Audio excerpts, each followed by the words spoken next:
बच्चा लोग, आज हम स्टार्ट करने जा रहे हैं basis. Acid base and salt हमारा 10th क्लास का टॉपिक चल रहा है। उसके अंदर हम एसिड के बारे में पूरा डिस्कशन कर चुके हैं और आज का हमारा टॉपिक रहेगा बेसिस एंड सोल्ट्स। तो बेसिस को हम पढ़ने वाले हैं। बेस क्या होता है? बेस एक ऐसी चीज़ है जिसमें जो रेड लिटमस को ब्लू कलर में कन्वर्ट कर दे। जो रेड लिटमस को कैसे कन्वर्ट कर दे रहे? ब्लू में कन्वर्ट कर दे। या अगर लिटमस सॉल्यूशन है जो पर्पल कलर का होता है उसको कैसा बना दे? ब्लू बना दे। उसको भी हम क्या कहेंगे? बेस कहेंगे। बेस के एक्वस सॉल्यूशन को अल्कली कहा जाता है। एक्वस सॉल्यूशन को क्या कहा जाता है? अल्कली। बेसिस की पीएच 7 से ज़्यादा होती है। बेसिस की पीएच 7 से ज़्यादा होती है। बेस वो चीज़ है जो एक्वस सॉल्यूशन में डिसोसिएट होकर OH माइनस प्रोवाइड करते हैं। बेस वो चीज़ है जो एक्वस सॉल्यूशन में टूट कर डिसोसिएट होकर OH माइनस प्रोवाइड करते हैं, उनको बेस कहते हैं। ठीक है, तो बेसिस के बारे में पूरी डिटेल क्या क्या रिएक्शन देते हैं, बेस की पूरी कहानी अभी तुम्हारे सामने आ रही है। चलो तो स्टार्ट करते हैं। आज का हमारा टॉपिक रहने वाला है बेसिस। क्या रहने वाला है टॉपिक? बेसिस। बेसिस। चलिए तो बेसिस स्टार्ट करते हैं। बेसिस में सबसे पहले लिखेंगे कि वो केमिकल कंपाउंड जो कन्वर्ट करते हैं रेड लिटमस को ब्लू में कन्वर्ट कर देते हैं। रेड लिटमस पेपर को कैसा बना देते हैं? ब्लू बना दें। उनको क्या कहेंगे? केमिकल कंपाउंड्स को बेसिस कहेंगे। तो लिखेंगे chemical compounds, chemical compounds compounds whose aqueous solution convert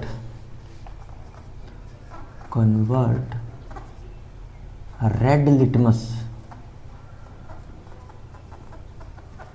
litmus to blue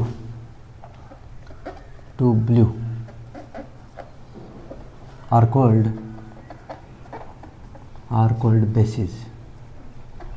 इन्हीं को बेसिस कहा जाता है, बेस कहा जाता है। ठीक है जी। बेस का सर अगर टेस्ट की बात करें तो कैसे लगते हैं बेसिस? बेसिस लगते हैं बिटरिन टेस्ट। और टच करके देखें तो सोप जैसे सोपी टेस्ट टच के होते हैं। टच सोपी होता है, सॉफ्ट होते हैं। बिटर टेस्ट में होते हैं, पीएच 7 से ज़्यादा होता है, OH माइनस प्रोवाइड करते हैं कोई सॉल्यूशन में, इनको बेस कहते हैं। और जो लिटमस पेपर को कैसा कर देते हैं? रेड को ब्लू कर देते हैं, उनको क्या कहते हैं? हम बेसिस कहते हैं। तो इनकी और प्रॉपर्टी ये मान लेते हैं। फर्स्ट प्रॉपर्टी है बेस की, तो सेकंड प्रॉपर्टी क्या हो जाएगी रे बेस की? Second property bitter in taste. Bases are bitter in taste. Bases are bitter in taste. ठीक है सर। बेसिस की और बातें, सोपी टू टच, इनका सोप जैसा टच होता है। They are soapy to touch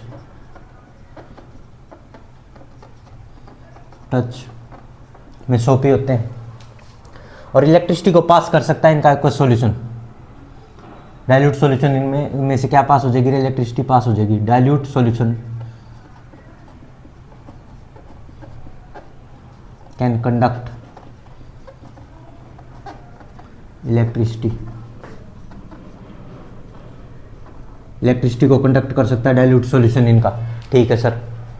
इनकी पीएच की बात करें तो पीएच इनकी ग्रेटर देन 7 होती है सर। पीएच बेसिस की न्यूट्रल की 7 होती है और 7 से कम हो वो एसिड होते हैं। ये 7 से ज़्यादा सर बेसिस है। ठीक है भाई, ये बात होगी।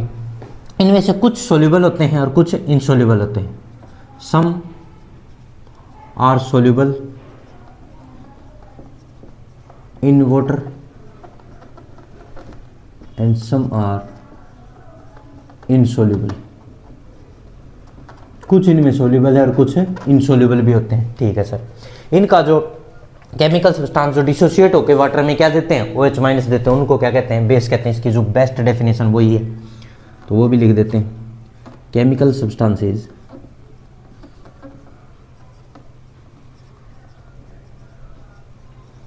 विच dissociate in water to give OH minus ion are called bases। जैसे एग्जाम्पल के तौर पे मैं एग्जाम्पल दूँ तुम्हें तो देखना। जैसे मैं कह दूँ NaOH एक बेस है, बिल्कुल है। NaOH को अगर वाटर में डाल दोगे ना तो वो डिसोसिएट हो जाएगा। कैसे? वाटर में जैसे डालोगे वो Na प्लस और OH माइनस में डिसोसिएट होगा। ठीक है सर। ऐसे ही अगर CaOH ट्वाइस की बात करो तुम, उसको वाटर में डाल दिया तुमने पानी के अंदर, तो वो कैसे टूटेगा? Ca प्लस 2OH माइनस, क्योंकि माइनस प्लस का ओवरऑल चार्ज न्यूट्रल होना चाहिए ना। ठीक है भाई, ऐसे समझ में आ गया।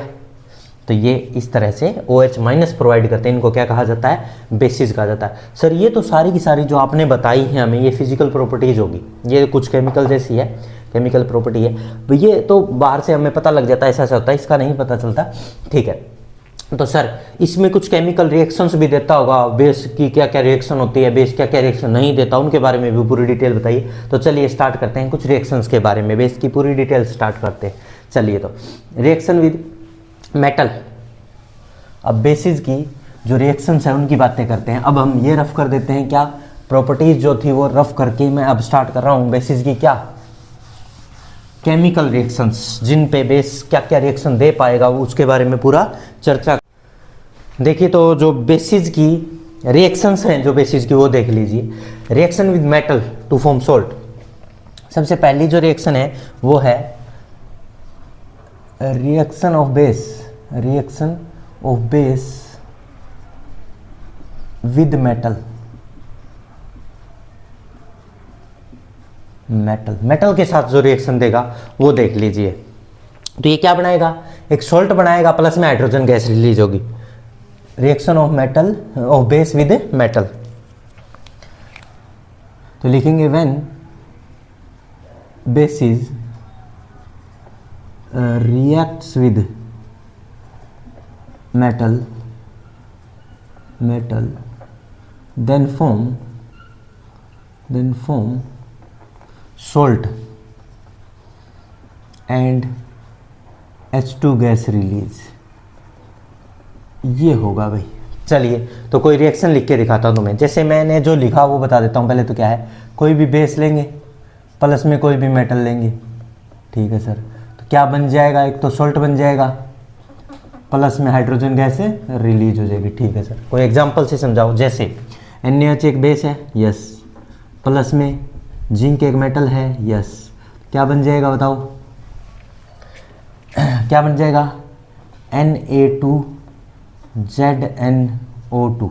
ये इंपॉर्टेंट है भाई सबसे। Na2ZnO2 प्लस में कौन सी गैस निकल जाएगी? H2। और ये सोल्ट है, इसका नाम क्या है? Sodium zincate. इसका नाम सबसे इंपॉर्टेंट, सोडियम जिंकेट। ये पेपर में आता है बहुत ज़्यादा, सोडियम जिंकेट ये पूछा जाता है, ध्यान रखिए। जिंकेट, ये फार्मूला क्या है? सोडियम जिंकेट बनता है। ये इंपॉर्टेंट रिएक्शन, ठीक है, ये याद रखनी ही पड़ेगी तुम्हें। सोडियम जिंकेट, ये रिएक्शन याद रख लेना। ठीक है सर। और अब और आगे reaction of base with metal carbonates देखना। अगर रिएक्शन हो जाए, reaction of base with basis with metal carbonate and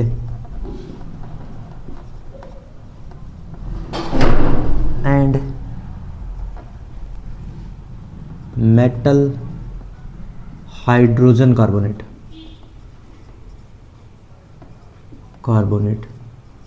तो क्या होगा बताइए? अब यहाँ पे जो ये रिएक्शन की बात कर रहे हैं, ये रिएक्शन ही नहीं होगी। क्यों? मैं रीजन बताता हूँ। देखिए, reaction of base with metal carbonate and metal hydrogen carbonate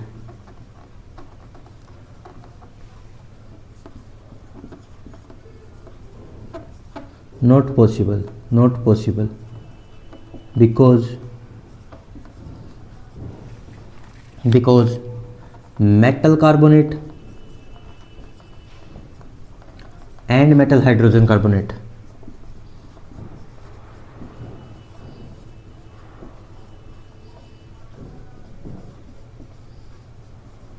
are also basic in nature।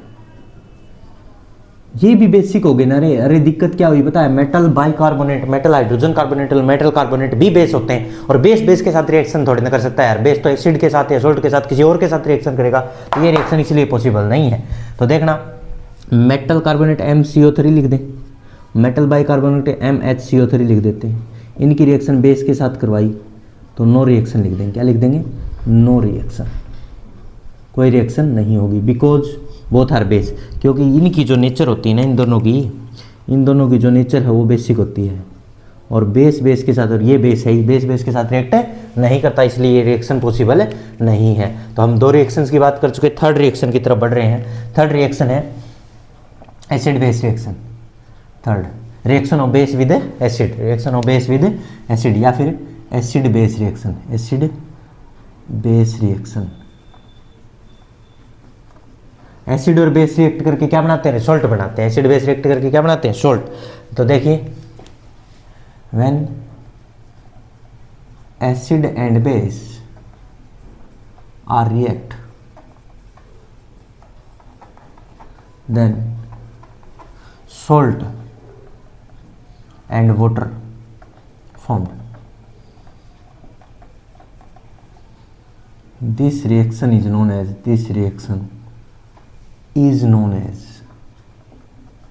neutralization reaction.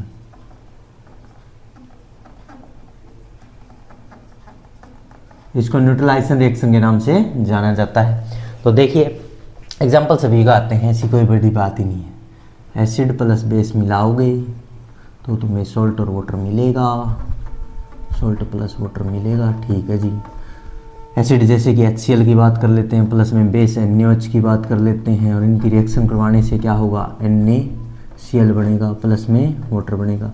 Sir इसको थोड़ा डिटेल में समझा सकते हैं? हाँ, जैसे देख, इसको ऐसे ये टूटेगा H प्लस और Cl माइनस में, और ऐसे इसको तोड़ के देख, ये टूटेगा Na प्लस और OH माइनस में, माइनस वाला प्लस के साथ और प्लस वाला माइनस के साथ, ये प्लस माइनस मिल जाएंगे, उसका प्लस और इसका माइनस, इसका प्लस और उसका माइनस मिल जाएंगे। तो बताओ H प्लस और OH माइनस तो वाटर, और Na प्लस और Cl माइनस NaCl।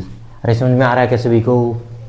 बहुत बढ़िया। तो ये तो बन गया NaCl और ये बन गया H2, तो इसलिए दो प्रोडक्ट बनते हैं। कोई डाउट है यहाँ तक एसिड बेस न्यूट्रलाइजेशन रिएक्शन में? ठीक है सर, और बताओ। अब नेक्स्ट रिएक्शन की तरफ देख लेते हैं, क्या है? फोर्थ नंबर है एसिड बेस की रिएक्शन तो होगी, मेटल कार्बोनेट्स के साथ होगी, मेटल के साथ होगी। अब बेसिस की जो रिएक्शन है, मेटल ऑक्साइड्स की एंड बेसिस, मेटल ऑक्साइड और बेसिस की रिएक्शन देखते हैं। मेटल ऑक्साइड होते हैं वो भी बेसिक होते हैं। Reaction of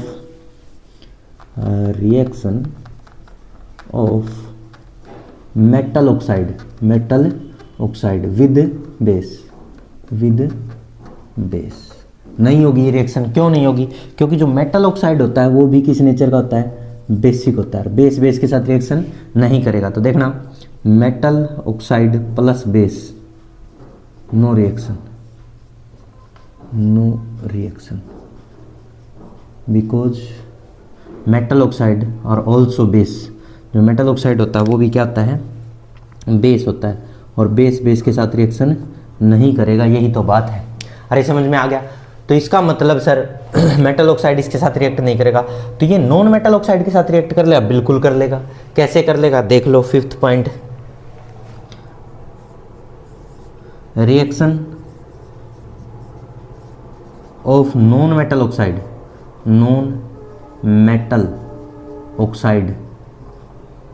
with base.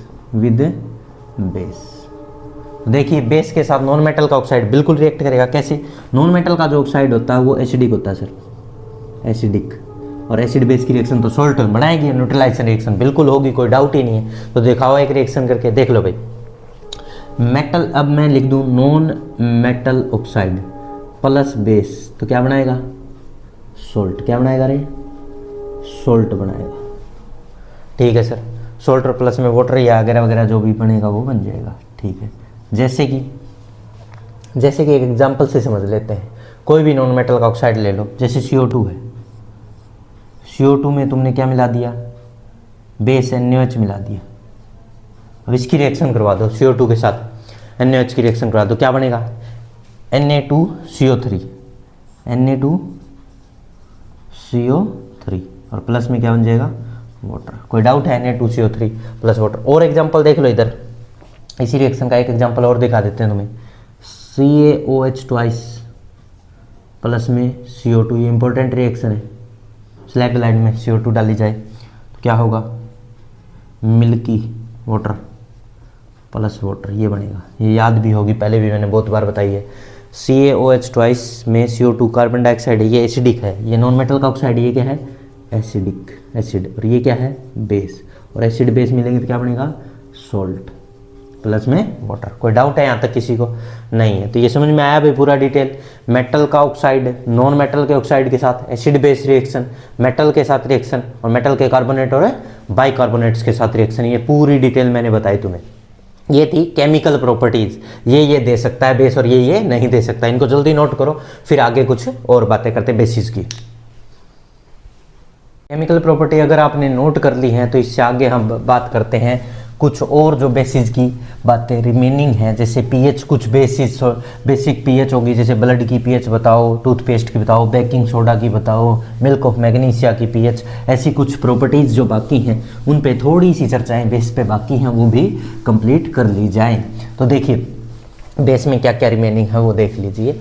तो अभी एक तो टाइप ऑफ बेसिस पे आ जाए। सबसे पहले क्या बात करेंगे हम, types of base. Types of basis. Basis के 2 टाइप्स हैं भाई। कौन कौन से, वाटर सोल्यूबल और वाटर इनसोल्यूबल। पहला जो टाइप है वो है water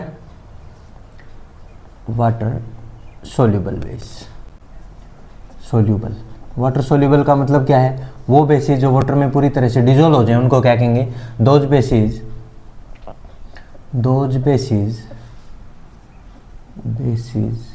which are soluble in water, जो कि वाटर में सोल्यूबल है उनको क्या कहा जाता है, आर कॉल्ड एल्कली भी कहते हैं इनको। एल्कली बेस कहो या एल्कली कहो, एक ही बात है। अब एग्जांपल के तौर पे देखिए, जैसे मैं कहूँ NaOH है, KOH है, CaOH ट्वाइस है, एक्सेट्रा एक्सेट्रा, और भी बहुत हो सकते हैं। ये ऐसे बेसिस, और ये जनरली स्ट्रॉन्ग बेस होते हैं। Water soluble bases are generally strong. Water soluble bases are strong bases. ये स्ट्रॉन्ग होते हैं और वो वीक होते हैं जो वाटर इनसोल्यूबल होते हैं। तो देखिए अब दूसरी बात कर लेते हैं, वाटर इनसोल्यूबल। जो सेकंड पार्ट है वो क्या है, वाटर इनसोल्यूबल या इनसोल्यूबल कह दें, insoluble basis.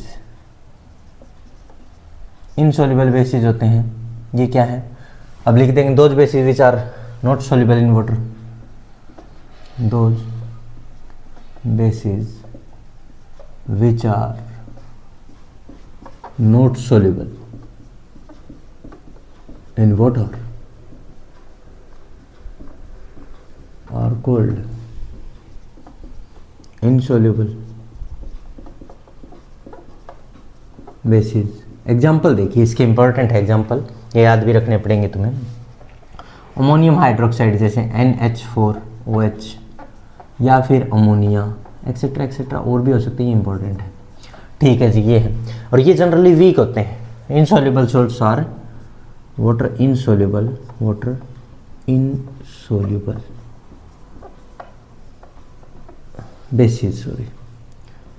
Basis are generally weak base. ठीक है, ये वीक होते हैं। ठीक है सर, और कोई बात जो रिमेनिंग है बेसिस के बारे में? यस, एक दो प्रॉपर्टी है। एक कंसंट्रेटेड बेस क्या होता है, एक डाइल्यूट बेस क्या होता है, उसके बारे में बता देते हैं। तो देखिए नेक्स्ट है कंसंट्रेटेड बेस। थोड़ा सा बड़ा लिखते हैं, कंसंट्रेटेड बेस। और दूसरा है डाइल्यूट बेस। कंसंट्रेटेड वो होता है जिसमें minimum amount of water dissolve किया जाए, मिनिमम वाटर हो, वाटर की मात्रा बहुत ही कम हो, और इसमें मैक्सिमम वाटर डिजोल्व जितना हो सकता है ताकि वो बेस ही रहे पर वाटर मैक्सिमम मिलाया जाए, उसको डाइल्यूट कहते हैं। तो लिखेंगे bases with minimum amount of water, minimum amount of water, minimum possible amount of water लिखना चाहिए वैसे तो, water are cold concentrated bases, minimum possible amount लिख देना चाहिए, मेरे को और भी अच्छा लगता। एग्जाम्पल, अब इसको सिंबल कैसे रिप्रेजेंट किया जाएगा, इसका सिंबल देख लो। सिंबल जैसे मैं CONC डॉट लिख के NaOH लिख दिया, ये कंसनट्रेटेड NaOH हो गया। या फिर एक और तरीका C ब्रैकेट लगाओ और NaOH लिख दो, ये भी एक तरीका है। ठीक है सर, ये क्या होगा, basis with maximum, basis with maximum possible amount of water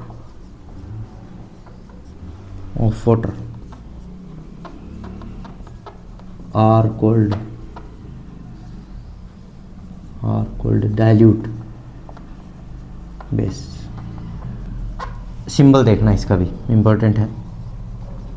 symbol देखो क्या है, सिंबल होता है DIL लिख के छोटा डॉट लगाओ और NaOH, डाइल्यूट NaOH को लिखने का तरीका, या फिर स्मॉल d लिखकर ब्रैकेट क्लोज करो, NaOH लिख दो। NaOH एक बेस है ना, कोई भी बेस लिख सकते हैं, NaOH लिखना जरूरी नहीं, मैं तो बता रहा हूँ। डाइल्यूट को ऐसे ऐसे डिनोट करते हैं और कंसंट्रेटेड को ऐसे ऐसे डिनोट करते हैं। ठीक है सर, ये आपने बता दिया। अब कुछ बेसिक पीएच, बेस जो होता है उसकी पीएच मैंने बताई थी, कितने से ज़्यादा होगी रे। बेसिस होते हैं उनकी पीएच की बात मैंने करी थी, बेस होते हैं उनकी पीएच, बेसिस की पीएच होती है वो ग्रेटर देन हमेशा क्या रहती है, 7 रहती है। तो कुछ एग्जांपल सर जो हमारे सिलेबस में हैं और बेस हैं और उनकी पीएच 7 से ज़्यादा है वो बता दो, कुछ याद रह जाए तो हमें। देखो मैं सारे लिख देता हूँ जो पीएच 7 से ज़्यादा वाले हैं। पहला एग्जांपल है ब्लड, पीएच होती है 7.4। ब्लड के बाद है टूथपेस्ट, पीएच होती है 8। ठीक है भाई, अब हो गया बेकिंग सोडा, पीएच होती है 8.5। बेकिंग सोडा के बाद है वॉशिंग सोडा, मैं लिखूंगा सभी की, वॉशिंग सोडा, पीएच होती है पूरी 9 का। और इसके बाद होता है milk of magnesia, MgOH twice जिसको कहते हैं, इसकी पीएच 10 है भाई, ये इंपॉर्टेंट है, मिल्क ऑफ मैग्नीशिया भी कहते हैं इसको। ठीक है, और house hold ammonia NH3, ammonia, इसकी होती है पूरी 11.6। और एक रह गया डाइल्यूट NaOH और एक कंसनट्रेटेड। डाइल्यूट लिखने का अभी भी बताया मैंने तरीका, ऐसे इसकी 13 होती है और कंसनट्रेटेड वाले को ऐसे लिख दें NaOH, इसकी होती है 14 कंप्लीट। ठीक है, देख लो भाई इनकी पीएच, ब्लड की होती है 7.4 याद रखें, टूथपेस्ट की होती है 8, इसकी होती है 8.5, और यहाँ आएगी 9, और इसकी आएगी कंप्लीट 10 मिल्क ऑफ मैग्नीशिया, और ये 11.6, और ये होगी 13, और ये होगी 14। तो इतनी पीएच याद रख लो, ये बेसिक पीएच वाले अपने सिलेबस में जो हैं 10th क्लास में यही आ सकते हैं। ब्लड 7.4 पीएच रखता है, टूथपेस्ट 8.0 रखता है, baking soda 8.5, washing soda 9, milk of magnesia यहाँ लिख भी देते हैं, इसका नाम है मिल्क ऑफ मैग्नीशिया, इंपॉर्टेंट है, पेपर में इसका फार्मूला भी पूछा गया बहुत बार, मिल्क ऑफ मैग्नीशिया। ठीक है, या एंटासिड है, पेट में स्टमक में हमारे जो एसिडिटी हो जाती है उसको कम करने में यूज किया जाता है, एंटासिड की तरह काम करता है। ठीक है, मिल्क ऑफ मैग्नीशिया 10 पीएच होती है, हाउस होल्ड अमोनिया उसकी 11.6 होती है, डाइल्यूट NaOH उसकी 13 और कंसनट्रेटेड NaOH की 14, और ये पूरी टेबल याद कर ली जाए, बहुत ही अच्छे। इस तरह से बेस की कंप्लीट प्रॉपर्टीज हुई। अब बात करते हैं हम पीएच टॉपिक्स समझते हैं पूरा डिटेल में। ये नोट हो गया, तो इससे आगे अब हम पीएच के बारे में जानकारी लेते हैं। पीएच स्केल पढ़ेंगे, पीएच के बारे में पढ़ेंगे। पीएच क्या होता है, एक नंबर होता है, प्योर नंबर होता है सर। पीएच क्या पी से क्या स्टैंड है सर? पी का मतलब क्या है? पी का मतलब होता है पोटेंस। पोटेंस का मतलब होता है पावर। किसी भी आयन में कितनी H प्लस आयन को प्रोड्यूस करने की कैपेसिटी है, उसी को हम क्या कहते हैं? पीएच कहते हैं भाई। PH stands for H plus ion की कितनी पावर है उसमें पैदा करने की H प्लस आयन को, वही पीएच कहलाता है। और पीएच को पूरा डिटेल में समझते हैं। चलिए, पीएच अगर सर 7 है तो न्यूट्रल, पीएच अगर लेस देन 7 है तो सर एसिडिक, और ग्रेटर देन 7 है तो सर बेसिक। तो इनको पूरा डिटेल समझा देता हूँ आज तुम्हें पीएच का क्या खेल है, देखना भाई। तो आज का हमारा टॉपिक है पीएच। पीएच क्या होता है? पीएच देखिए भाई, पीएच देखिए, पीएच एक नंबर है जिसकी कोई यूनिट नहीं होती। लिखेंगे सबसे पहले, pH is a pure number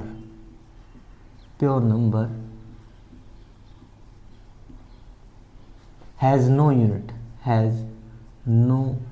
और जिसकी कोई यूनिट नहीं होती। ठीक है सर। pH के बारे में और बातें, जैसे pH अगर ग्रेट लेस देन 7 है तो ये कोई एसिडिक चीज़ है, ये एसिड है कोई। ठीक है। pH अगर इक्वल टू 7 है तो ये कोई न्यूट्रल चीज़ है, न्यूट्रल है ये। ठीक है। और pH ग्रेटर देन 7 है तो ये कोई बेस है। क्या है? बेस है। ये बात इंडिकेट करता है ये ऐसे। ठीक है सर। तो एसिडिक स्ट्रेंथ होती है वो pH की डायरेक्टली होती है, इन्वर्सली होती है। देखो, एसिडिक स्ट्रेंथ की बात करूँ, एसिडिक स्ट्रेंथ वो इन्वर्सली प्रोपोर्शनल टू pH होती है। इन्वर्सली प्रोपोर्शनल टू pH कैसे सर? इन्वर्स कैसे, उल्टी कैसे है? pH क्यों सर? बताओ। देखो बताता हूँ। एसिड वो अच्छा होता है जो हमें क्या दे? H प्लस आयन दे। एसिड वो अच्छा होता है जो हमें H प्लस आयन दे। पर जितने ज़्यादा H प्लस होंगे pH उतनी ही कम होगी। pH इन्वर्सली प्रोपोर्शनल होती है H प्लस आयन की। तो अब देखना, इस बात से हम समझें तो देखना, अगर एसिडिक स्ट्रेंथ ज़्यादा है किसी चीज़ की तो उसकी pH क्या मिलेगी? कम। ठीक है सर। अगर मान लो किसी चीज़ की सर एसिडिक स्ट्रेंथ कम है तो उसकी pH ज़्यादा बढ़ती हुई नजर आएगी। अरे समझ में आ रहा है क्या? ठीक है सर। और बताओ, और बातें बताओ। देखना, अगर ये एसिडिक स्ट्रेंथ के इन्वर्स है तो बेसिक स्ट्रेंथ के क्या मिलेगा? Directly proportional. तो देखना, बेसिक स्ट्रेंथ के pH क्या होती है? डायरेक्टली। बेसिक स्ट्रेंथ कि pH क्या होती है भाई? डायरेक्टली प्रोपोर्शनल होती है सर। ऐसे कैसे पता लगा? देखना, बेसिक स्ट्रेंथ बढ़ी तो pH भी बढ़ेगी, और बेस वो होता है जो OH आयन दे। ठीक है सर। और मान लो बेसिक स्ट्रेंथ घटी तो pH भी साथ साथ कम होगी। ओके, ये बात समझ में आ गई सर। और एक एग्जांपल से समझाओ सर, ये थोड़ा समझ में नहीं आ रहा। देखिए, एक एग्जांपल दे देता हूँ। एग्जांपल ये है, तुम्हारे पास मान लो तुम्हें दी गई pH, 2 pH दी गई, ऐसे लिख दिया गया 3 और 5। Which is strong acid? इन दोनों में से स्ट्रॉन्ग एसिड कौन है? तो तुम खुद बताओ, 3 वाला स्ट्रॉन्ग एसिड या 5 वाला? अब लेते हैं सर, जिसकी pH कम है ना वो अच्छा एसिड है। pH कम है वो अच्छा एसिड है, मतलब ये स्ट्रॉन्ग एसिड है सर। इन दोनों में स्ट्रॉन्ग ये है, स्ट्रॉन्ग एसिड। अरे समझ में आ गया क्या? बहुत बढ़िया। एक और क्वेश्चन देता हूं तुम्हें, देखना। pH अगर मैं तुम्हें ऐसे लिख के दे देता, pH जैसे मैं 8 लिख दूं, 11 लिख दूं, इन दोनों में 8 और 11 में अच्छा बेस कौन है? बेस वो अच्छा होता है जिसकी pH ज़्यादा होती है सर, डायरेक्टली प्रोपोर्शनल, बढ़ने पे बढ़ती है। तो बेस अच्छा वो होता है जिसकी pH ज़्यादा होती है। तो ये स्ट्रॉन्ग बेस है। ये क्या है? Strong base. अरे समझ में आ रहा है क्या? ऐसे क्वेश्चन कर सकते हो तुम। ठीक है सर। ये तो सर pH का खेला समझा रहे हो आप। pH ये चीज़ होती है, ऐसे होती है, वैसे होती है। एक मैंने pH स्केल के बारे में भी सुना सर, pH स्केल होता है, उसके बारे में थोड़ी जानकारी दो। लो तो pH स्केल, हेडिंग डाल, pH स्केल, यहाँ पे हेडिंग डाल देता हूँ, pH स्केल। pH स्केल के बारे में सुन ले अब मेरे से तू।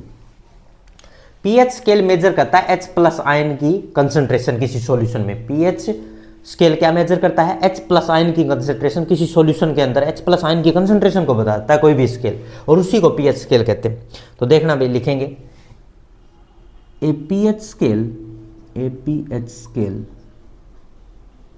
Major H plus concentration, H plus concentration in solution, in solution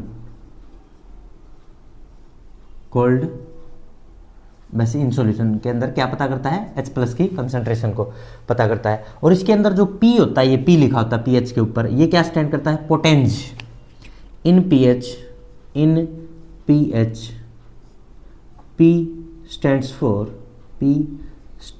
for potenz, Greek language का वर्ड है पोटेंज, जिसका मीनिंग पावर, जिसका मतलब है पावर, कितनी पावर है किसी चीज में H प्लस को क्रिएट करने की या पैदा करने की, ठीक है। और पीएच स्केल कहां से कहां तक होता है sir, pH scale from 0 to 14, 0 to 14, 0 से 14 तक होता है। 0 मतलब वेरी एसिडिक, और 14 मतलब वेरी एल्केलाइन, बहुत ज़्यादा बेसिक या एल्कलाइन कह दो, ठीक है सर। और H प्लस जितने ज़्यादा उतना ही pH लो होगा, higher the H plus concentration lower the pH value, क्योंकि इन्वर्सली प्रोपोर्शनल होता है। Higher the H plus concentration lower the pH value, pH value उतनी ही कम होगी, ठीक है सर, ये बात भी समझ में आ गई, ठीक है, ये बात आ गई। तो अब थोड़ा सा और बता दो इसके बारे में, ये रफ कर दूं, थोड़ा सा यहीं पे लिख देता हूँ। pH का ये वैसे लिख भी दिया मैंने, pH कहीं भी तुम्हें 7 लिखी दिखाई दे तो उसका मतलब कोई चीज़ न्यूट्रल है, न्यूट्रल सॉल्यूशन है जिसकी pH 7 है, ठीक है। किसी भी सॉल्यूशन की pH अगर 7 है तो वो न्यूट्रल है, और pH लेस देन 7 हो तो वो एसिडिक है, और pH ग्रेटर देन 7 मिले तो वो पक्का बेसिक है, ठीक है भाई, ठीक है सर, ये ध्यान रह जाएगा। तो जो pH एसिडिक होते हैं ना, एसिड होते हैं, उनकी pH कहाँ से कहाँ तक होती है, 0 to 7 के मिड में होती है, इनके मिड में रहेगी, ठीक है, मिड में। और बेस होते हैं उनकी pH 7 to 14 के मिड में रहेगी। 7 को छोड़ के आगे सारी ही बेसिक है, और यहाँ 7 को छोड़ के 0 तक सब एसिडिक है, ठीक है। 0 से 6.9 तक भी क्या है, एसिडिक है। 0 से 0 1 2 3 4 5 6.9 तक ही क्या है, एसिडिक है। फिर 7 पे न्यूट्रल हो जाएगा। 7 न्यूट्रल है, 7 से 7.1 से लेके 14 तक सब क्या रहेंगे, बेसिक, और 7 न्यूट्रल रहेगा। ये बात ध्यान रहे, माइंड में सेट हो गया भाई ये पूरा। अगर ये बातें सेट होगी तो अब हम ये पता करते हैं कि पीएच को मेजर करने के लिए हम किस चीज़ का यूज करते हैं। पीएच को यूनिवर्सल इंडिकेटर का यूज करते हैं। पीएच को measuring for pH we are used the universal indicator. हम हमेशा यूज करेंगे यूनिवर्सल इंडिकेटर। सर समझाओ कैसे यूनिवर्सल इंडिकेटर का यूज करोगे। तो देखो इसको जल्दी नोट करो, मैं रफ कर देता हूँ इसको अभी। रफ करने के बाद अब वो बातें बता देते हैं तुम्हें यूनिवर्सल इंडिकेटर कैसे कैसे क्या क्या डिनोट करेंगे। तो देखिए ये रफ हो गया, लिख लिया सभी ने। तो देखो भाई यूनिवर्सल इंडिकेटर्स कैसे क्या काम करते हैं। यूनिवर्सल इंडिकेटर कलर्स का खेल खेलेंगे। किसका खेल खेलेंगे रे, कलर का खेल खेलेंगे। कलर का खेल सर देखो अभी बताता हूँ, लिखेंगे पहले तो हम लिखते हैं universal indicator are used to measuring pH. Universal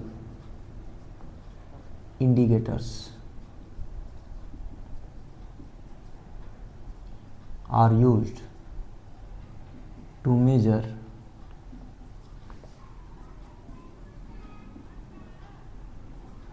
pH value.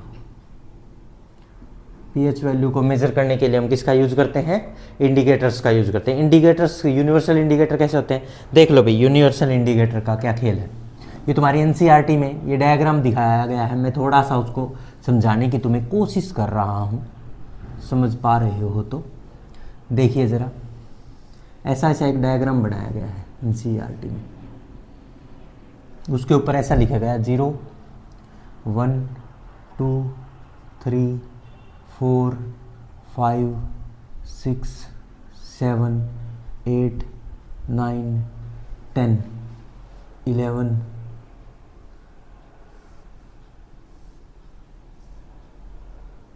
12, 13, 14 ऐसा कुछ लिखा है, ठीक है, ऐसा है। और उसके अंदर यहाँ तो बिल्कुल डार्क रेड है, यहाँ तो बिल्कुल डार्क रेड दिखाया गया है, ठीक है, ये 2 तक लगभग क्या दिखाया गया तुम्हें, डार्क रेड दिखाया गया है।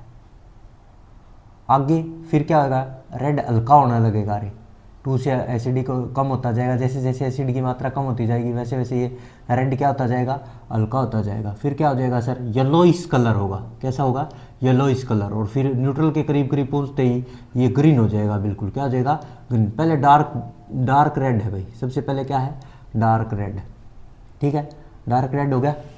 डार्क रेड के बाद ये रेड हल्का होने लगेगा, ये रेड क्या होने लगेगा, हल्का होना स्टार्ट हो जाएगा, रेड हल्का होता चलेगा, रेड हल्का होता चलेगा भाई, रेड कलर थोड़ा थोड़ा क्या हो जाएगा, हल्का होता जाएगा। और यहाँ आते आते ये इसके आसपास इस एरिया में क्या हो जाएगा, ग्रीन हो जाएगा।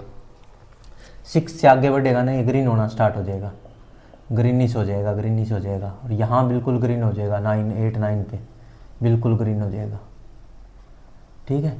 यहाँ पे ये रेड धीरे धीरे कन्वर्ट हो गया ग्रीन में। और अब ये 9 के पास जैसे जाएगा ना, तो ये ब्लू होना स्टार्ट हो जाएगा। 9 के पास जाके क्या होना स्टार्ट हो जाएगा, ब्लू कलर होना स्टार्ट हो जाएगा, हल्का ब्लू, हल्का ब्लू, हल्का ब्लू, हल्का ब्लू, हल्का ब्लू। और ऐसे ऐसे यहाँ जाते जाते तो बिल्कुल डार्क ब्लू हो जाएगा। यहाँ पूछते पूछते 14 पे क्या हो जाएगा, डार्क ब्लू हो जाएगा। ये कलर दिखाते हैं नेचर को, किसकी, एसिड या बेस की।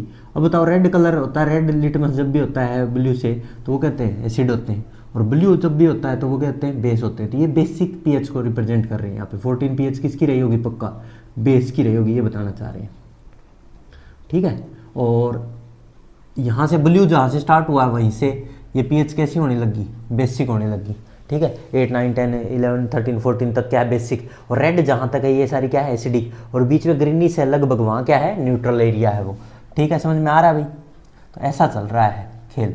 ये इंडिकेटर, यूनिवर्सल इंडिकेटर ऐसे डिनोट करते हैं अपनी पीएच को। अब क्या क्या कौन क्या दिखाना चाह रहा है देख लो, मैं लिख देता हूँ सभी के ने। यहाँ पे 1, 0 से 1, 2 ऐसे अलग अलग बनाना चाहो तो अलग अलग भी बना सकते हो तुम, इन सबको करना चाहो तो वो तुम्हारी मर्जी है, ऐसे, ठीक है, ऐसे, ठीक है भाई। अब जो पीएच है 1 के आसपास, ये 1.2, ये गैस्ट्रिक जूस जो हमारे स्टमक में गैस्ट्रिक जूस होता है ना, उस जो स्टमक में बनता है gastric juice in our stomach, इसकी पीएच लगभग 1.4 या 1.2 या ऐसा कुछ है, 1.2 के करीब, अबाउट 1.2, अप्रॉक्स का निशान लगा दिया मैंने, ठीक है भाई, 1.2 के करीब है। लेमन जूस होता है उसकी 2.2 के करीब होती है, लेमन जूस, नींबू का पानी, नींबू का जूस, उसके अबाउट 2.2 पीएच कितनी होती है, लगभग 2.2 होती है, ठीक है सर। और कोई प्योर वाटर सुना हो, प्योर वाटर की 7 होती है सर, प्योर वाटर की पीएच कितनी होती है, 7। और ब्लड भी सुना है सर, ब्लड की भी यही 7 के थोड़ी सी यहाँ से हो जाएगी, ब्लड की होती है 7.4, ये याद भी रख जाएगी। यहाँ पे मिल्क ऑफ मैग्नीशिया सुना हो किसी ने, milk of magnesia, anti acid में यूज होता, फार्मूला होता है MgOH ट्वाइस। एक एंटी एसिड है जिसकी पीएच 10 होती है, पूरी कंप्लीट 10, ठीक है सर। और कंसनट्रेटेड NaOH सुना है किसी ने, कंसनट्रेटेड NaOH, इसकी पीएच लगभग 14 होती है, अप्रोक्स नहीं, अब एग्जैक्टली लगभग 14 ही होती है। और डाइल्यूट की 13 होती है, ठीक है। तो ऐसे ये बातें ध्यान रह जानी चाहिए सभी को, ठीक है भाई। ये यूनिवर्सल इंडिकेटर से हम पीएच वैल्यू को मेजर करते हैं, कलर्स को देख के हम अनुमान लगा लेते हैं कि इसकी पीएच लगभग अबाउट यहाँ इसके बीच में लाई करनी चाहिए, कलर्स को देख के। ये यूनिवर्सल इंडिकेटर्स होते हैं। एक पीएच स्केल, जो पीएच स्केल है वो भी मैं तुम्हें समझा देता हूँ, आ जाओ पीएच स्केल और समझो। पीएच स्केल का खेला क्या है, पीएच स्केल क्या है देखिए जरा, एक और डायग्राम बना रहा हूँ मैं तुम्हारे सामने।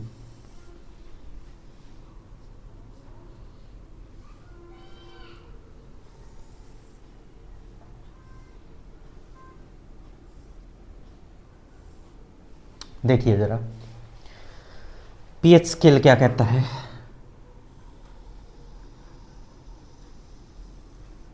ऐसा देखो भाई, यहाँ पे H प्लस लिख देता हूँ मैं, यहाँ OH माइनस लिख देता हूँ, ठीक है, और बीच में दोनों बराबर है, वहाँ पे लगभग मैं लिख देता हूँ मिड हो गया कि ये नहीं मिड, यहाँ से मिड, तो यहाँ पे लिख देते हैं न्यूट्रल,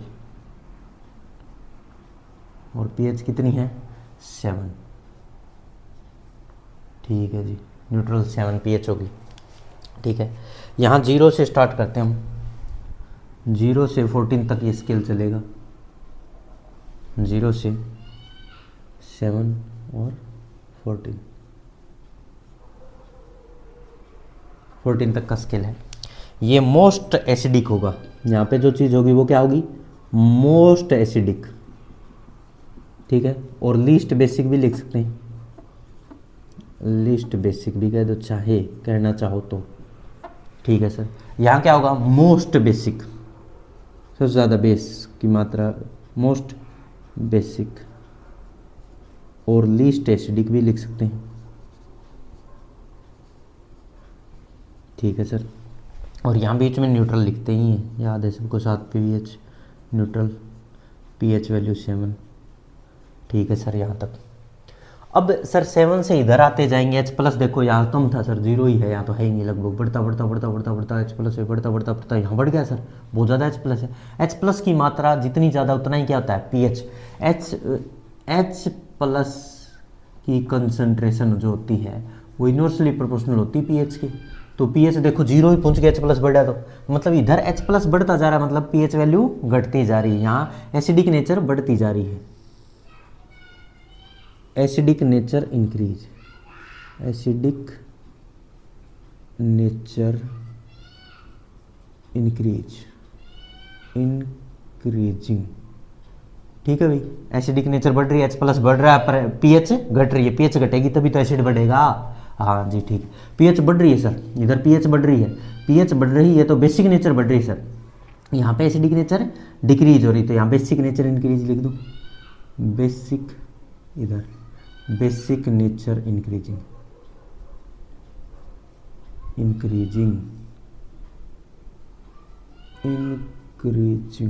ठीक है भाई, बेसिक नेचर इंक्रीजिंग, ठीक है सर, यहाँ बेसिक नेचर बढ़ रही है।